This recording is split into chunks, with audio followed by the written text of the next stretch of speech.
জাদুর hair oil. অনেক দিন আগের কথা, চন্দনপুর নামক একটি গ্রামে একজন দুষ্টু জাদুকরনী বসবাস করত। জাদুকরনী প্রতিদিন নিজের ঘরের মধ্যে কালো জাদু করত।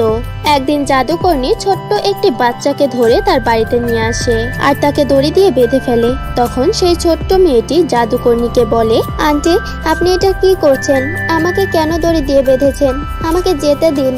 আমি আমার মায়ের কাছে যেতে চাই, প্লিজ আমাকে যেতে দিন। ভয় পেও না, আমি তোমার কোনো ক্ষতি করব না। আমি শুধু তোমার চুলগুলো কেটে নেব আর সেই চুলগুলো আমার চুলের সঙ্গে জোড়া লাগিয়ে নেব, আর এতে আমার শক্তি দ্বিগুণ হয়ে যাবে। এটা বলে জাদুকরনী সেই ছোট্ট মেয়েটির চুল কাটতে শুরু করে। অন্যদিকে গ্রামবাসীরা এই খবরটা জানতে পেরে যায়। সবকিছু শুনে গ্রামবাসীরা প্রচন্ড রেগে যায় আর সবাই হাতে একটি করে লাঠি নিয়ে সেই জাদুকরনীর বাড়িতে পৌঁছে যায়।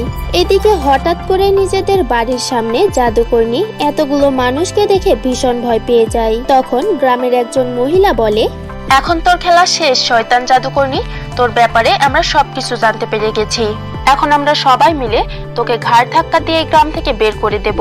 হ্যাঁ, এটাই ঠিক হবে। এই জাদুকরনীকে প্রচুর মারো আর এই গ্রাম থেকে বের করে দাও। এরপর সবাই মিলে জাদুকরনীকে খুব মারধর করে আর তার বাড়িতে আগুন লাগিয়ে দেয়। এরপর আবারও যদি তুই এই গ্রামে পা রাখার চেষ্টাও করিস তাহলে তোকে জানে মেরে ফেলবো। নে, এবার চুপচাপ এই গ্রাম থেকে বেরিয়ে যা, নয়তো তোর কপালে দুঃখ আছে। এরপর সকল গ্রামবাসীরা মিলে এক হয়ে জাদুকরনীকে গ্রাম থেকে বের করে দেয়। কিন্তু এত সবকিছু হবার পরেও জাদুকরনী তার স্বভাব পাল্টায় না।